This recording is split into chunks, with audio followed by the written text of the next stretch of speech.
I want to share something deeply personal, something that has been quietly shadowing my life for years. I try not to dwell on it. Most days, I don't think about it at all. I live, work, laugh, make plans like everyone else. But sometimes, without warning, the memory creeps back in, and I feel the same uneasy chill I felt back then. When we were teenagers, our favorite pastime was imagining the future. We'd hang out after school or during summer break, usually in someone's backyard, on the curb outside the apartment buildings, or at the small park near our neighborhood. We'd sit in a loose circle, passing around cheap sodas or bags of chips, talking for hours about who we thought we'd become by 18, 25, 30. This was back in a small Midwestern town where not much ever changed. The same grocery store, the same gas station, the same families living on the same streets for generations. When you grow up somewhere like that, dreaming about the future becomes entertainment. The game worked like this: one person would sit in the middle, and everyone else would predict their future. At first, the person talked about themselves, their dreams, the career they'd have, where they'd move, who they'd marry. Then the rest of the group would jump in, adding details, joking, exaggerating, or sometimes getting weirdly serious. You'll move to California. No way, she'll end up marrying her high school boyfriend. He's gonna be rich. She'll have twins. He's gonna get arrested before he turns 25. We laughed at everything. None of it felt real. Just teenagers killing time, pretending we had any idea what life actually held for us. But there was one thing that made me uncomfortable every time. My imagination worked too well. Whenever someone described a future scenario, I didn't just hear words, I saw it. Like scenes playing out in my head. Faces, streets, houses, arguments, weddings, hospitals, everything. Sometimes it felt so vivid it made me uneasy, like watching glimpses of someone else's life unfold and fast forward. And occasionally, something didn't fit. Like a glitch. A detail that felt wrong, or a scene that shifted suddenly into something darker. At the time, I thought it was just my overactive imagination. Still, the game bothered me. So when it was my turn, I always dodged it. I'd laugh it off, say I didn't know, or pretend I needed to leave early. Mostly, I just sat quietly, listening to the others, sometimes tossing in harmless comments about their futures so no one noticed how tense I felt inside. One evening, late summer, when the air still held the day's heat and the streetlights flickered on above us, the game started again. Crickets chirped in the grass, someone's older brother was playing music from an open garage down the street, and we were sprawled on the warm pavement outside Emily's house. That night, Emily, loud, fearless, and always eager to be the center of attention, volunteered to go next. She stretched her legs out dramatically, tossed her ponytail back, and announced, "All right, tell me what kind of disaster my future's gonna be." Everyone laughed. And once again, the circle leaned in, ready to invent another future. Emily leaned forward, grinning, clearly enjoying the attention. "Okay, here's how it's gonna go," she announced confidently. "I'm getting married at 18. My dad already said he's gonna throw me the biggest wedding this town's ever seen. Like, huge. Everyone's gonna be jealous." She jumped to her feet as she spoke, acting it out, completely in character. "My dress is gonna be all the way to the floor, big princess skirt, sleeves like little puffs, you know, like in those magazines. And ruffles here, and definitely here." She fluttered her fingers in the air, sketching imaginary frills around her waist and shoulders. Even in the fading evening light, you could see how real the picture was in her mind. The girls immediately jumped in, voices overlapping. "No, it needs a long train. And a veil, like, super long. And bridesmaids in matching dresses. And you gotta arrive in a limo." Everyone talked at once, redesigning Emily's dream dress and wedding like it was already booked. Somebody suggested fireworks, someone else insisted there had to be a live band. Laughter bounced off the quiet suburban street. But while they built this perfect future for her, something inside me started to twist. No matter how hard I tried, I couldn't picture Emily in that wedding dress. Usually, when we played this game, images came easily to me, almost too easily. Scenes would form in my mind automatically, people older, different cities, future homes, families. Sometimes it felt like watching a movie trailer of someone's life. But with Emily, there was nothing. Just blank space. And then she kept going. By 25, she continued proudly, dropping back onto the pavement beside us. I'll already have 2 kids. A house, a car, the whole deal. My husband'll probably work in the mines or something, like my uncle. Good money, stable job. In our town, that really did sound like success. A steady job, a house, family life, the American dream in small-town form. The others started debating details again. She'll have twins. No way, first a boy, then a girl. Her husband's gonna be super tall. He'll drive a pickup. They'll move out by the highway. Everyone talked at once, laughing, arguing, improving the story. And that's when it hit me. Not like a thought. Like impact. A sudden, heavy certainty crashing into my chest so hard it almost hurt. Emily wasn't there. Not in that future. Not at 25. Not with kids, not with a husband, not anywhere. She simply wasn't. I tried to force the image to appear, like I always did. Tried to imagine her older, holding a child, standing in front of a house, anything. Nothing came. Just an empty space where she should have been. My stomach dropped. My hands suddenly felt cold even though the pavement was still warm from the summer heat. Around me, everyone kept talking, arguing about wedding details, future babies, cars, jobs. No one noticed that I had gone quiet. No one noticed when I stood up. And no one noticed when I walked home. That night, I barely slept. I kept telling myself it was stupid, just imagination, just coincidence. We were kids playing pretend. But the feeling stayed. And what scared me even more was what happened later. Because we kept playing that game. Over and over, during the next months, sometimes the next year. And each time, certain futures stayed blank. Sweet, shy Lily, the girl who blushed if someone even looked at her too long. I never saw her grown up either. And the twins of our group, Jason and Tyler, the 2 constant troublemakers everyone jokingly called Dennis number 1 and number 2 because they were always getting into something, their futures were empty too. Back then, I told myself it meant nothing. Just childish imagination. Just coincidence. But even now, years later, I still remember how real that emptiness felt. A few years later, life carried me far away from that town. My family moved constantly after that, first to another state, then another. New schools, new apartments, new streets every couple of years. Somewhere along the way, I lost touch with almost everyone from my childhood. Phones changed, social media accounts disappeared, people moved on. Even Marina, my closest friend back then, slowly faded out of my life. For more than 10 years, I knew nothing about what had happened to anyone back home. Honestly, I rarely thought about it. Life got busy. College, jobs, relationships, bills, adult life leaves little room for nostalgia. Then, about 12 years later, Marina found me online. I still remember that evening. I was sitting on my couch after work, scrolling through notifications, when a friend request popped up with her name. For a second, I just stared at the screen, unsure if it was really her. Same smile, older face.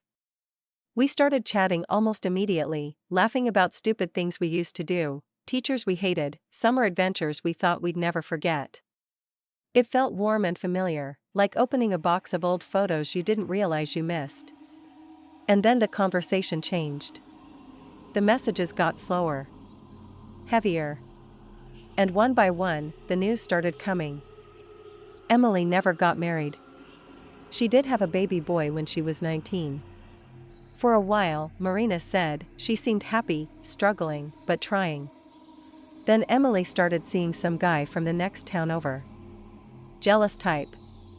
Controlling. The kind everyone warns you about but some people don't see until it's too late. At 22, he killed her. Marina didn't spare details, maybe because she still couldn't believe it herself. After beating her during a fight, he put her in the trunk of his car. Drove around for days, terrified someone would find out what he'd done. By the time police discovered everything, Emily was already gone. I remember staring at my phone, unable to breathe properly. That empty space I'd felt all those years ago suddenly had a terrible explanation. But it didn't stop there. Sweet, shy Lily, the girl who could barely speak up in class, had died too. Car accident, Marina said quietly. Wrong place, wrong time.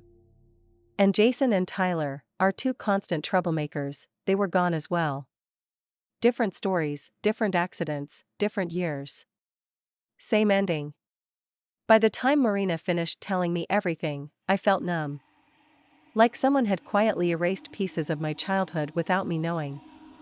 For a long time, I tried to explain it away. Coincidence. Life happens. People die young sometimes. It's tragic, but it happens everywhere. And honestly, if the story had ended there, I probably would have convinced myself it was nothing more than uncomfortable memory mixed with survivor's guilt. But something else started happening later. Something I still struggle to explain. When I was 24, I began to notice something strange. At first, I thought it was stress, exhaustion, maybe migraines. But the pattern became impossible to ignore. Sometimes, around certain people, I would suddenly smell formaldehyde. That sharp, chemical, hospital smell. The kind you only encounter in medical labs or funeral homes. No one else noticed it. And the worst part? The smell always came from a specific person. The smell wasn't subtle, either. It was sharp, chemical, overwhelming, the kind that hits the back of your throat and makes your stomach flip. The kind that makes you want to step away immediately just to breathe normally again. And it wasn't only the smell. There was something else. Something harder to explain without sounding crazy. Around those people, the air felt wrong. As if they weren't fully there. Like I was standing next to someone who was only half present, as if part of them had already stepped somewhere else, leaving an empty echo behind. The first time it happened, I was 24 and living in an apartment building outside Chicago. I remember it clearly because nothing unusual had happened that day. Just a normal evening. I'd come home tired from work, grocery bag in one hand, phone in the other, and stepped into the elevator. It stopped on the 6th floor. The doors slid open, and our neighbor stepped inside, Mr. Peterson, an older man who'd lived in the building forever. Friendly, always fixing something, always greeting everyone in the hallway. The kind of neighbor who remembered your name and asked how your parents were doing even if he'd only met them once. The moment he walked in, the smell hit me.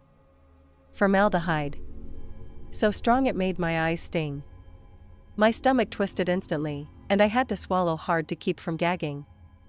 I remember pressing myself against the corner of the elevator, trying to breathe through my mouth, pretending to check my phone so he wouldn't notice my reaction. The ride from the 6th floor down to the lobby felt endless. Every second stretched. My head started pounding, and my body reacted like it was trying to reject something poisonous. Mr. Peterson chatted casually about the weather, completely unaware that I was fighting nausea just standing next to him. When the doors finally opened, I practically stumbled out, gulping fresh air in the lobby, telling myself I must be coming down with something. A few days later, it happened again. It was early evening, the sun already low, the air cooling after a warm day. I was on our 8th floor balcony hanging laundry to dry. Our building balconies were stacked directly above one another, so you could easily talk to neighbors below. I heard hammering coming from underneath. Leaning over the railing, I saw Mr. Peterson on his 6th floor balcony, working on the old window frames he'd installed years earlier. He was fixing something, half leaning outside while trying to loosen part of the structure. "Hey, Mr. Peterson," I called down. He looked up, smiling. "Evening." And then it hit me again. That same smell. stronger than before. For a moment, my head felt light, like a sudden fog rolled through my thoughts. And with it came a sharp, intrusive certainty. He's going to fall.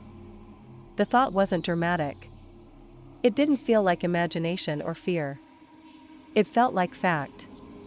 My chest tightened instantly. Maybe you should leave that for tomorrow, I called down, trying to sound casual. It's getting dark already. Safer to finish in daylight. He laughed, waving me off. I'd done this 100 times. Don't worry. Then he started pulling harder at the frame, trying to detach it from the rest of the balcony structure. Panic crawled up my spine. Every instinct screamed that something was about to go wrong. I felt ridiculous, but at the same time, the fear was overwhelming. I tried again, my voice sharper this time. Seriously, be careful. Don't lean out too far, it's easy to slip. He chuckled. I'm not a kid. I'm not gonna fall off my own balcony. Embarrassed, feeling like I'd overreacted, I stepped back inside, turning toward the living room. And then I heard it. A short, muffled cry. Followed by a dull, distant impact from somewhere far below. For a split second, my brain refused to process what it meant. Then my body moved on its own. I rushed back to the railing and looked down. Under the line of balconies, on the narrow strip of asphalt beside the building, Mr. Peterson lay crumpled on the ground, twisted at an unnatural angle. Completely still. His wife didn't hear anything. Later, when police and paramedics arrived, she kept saying the same thing over and over. She'd been watching TV in the living room. The volume was up. She thought the noise outside was just construction somewhere or kids messing around in the courtyard. She didn't hear the scream. She didn't hear the impact. But I did. And for almost a year afterward, I couldn't live peacefully. Every time I tried to fall asleep, that sound replayed in my head, the short cry, cut off too quickly, and the sickening, heavy thud of a body hitting asphalt far below. Sometimes I'd wake up in the middle of the night convinced I'd just heard it again. My heart racing, my hands shaking. Balconies made me nervous after that. Elevators too. Even walking past our building entrance felt different, like the air there remembered what happened. Eventually, life settled down again, at least on the surface. Work, routines, responsibilities, they have a way of pulling you forward whether you're ready or not. But the smell never truly went away. Last month, it happened twice at work. I work in a large retail store now, bright lights, constant background music, people coming and going all day. Normal, busy, safe. The kind of place where nothing dramatic ever seems to happen. The first time, I was stocking shelves when it suddenly hit me, that same harsh chemical smell. So strong it felt like it coated my tongue. I froze. I looked around, expecting someone else to react, wrinkle their nose, complain about some spilled cleaner or broken chemical container. Nothing. Customers kept shopping. Music played overhead. My coworkers chatted like usual. But about 15 feet away stood one of the employees from another department, smiling, talking to a customer. And the smell was coming from him. My stomach lurched instantly. I tried to shake it off, telling myself I was imagining things, that maybe cleaning supplies had spilled somewhere nearby. But the closer I moved, the stronger it got. My chest tightened. My hands started to sweat. My whole body reacted before my mind could catch up. I muttered something about needing to check inventory in the back and practically fled to the storage room just to breathe normally again. The second time happened a couple of weeks later.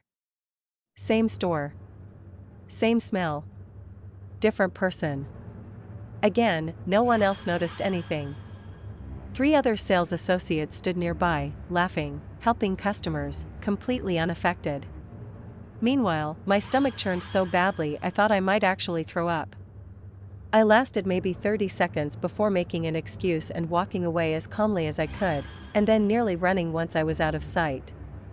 That's the worst part. I physically can't stay near those people. Every instinct tells me to get away, to put distance between us as fast as possible. My heart pounds, my head spins, and the smell becomes unbearable, like my body is warning me about something I don't understand. So I leave. I always leave. And every time it happens, I wonder the same thing. What am I actually sensing?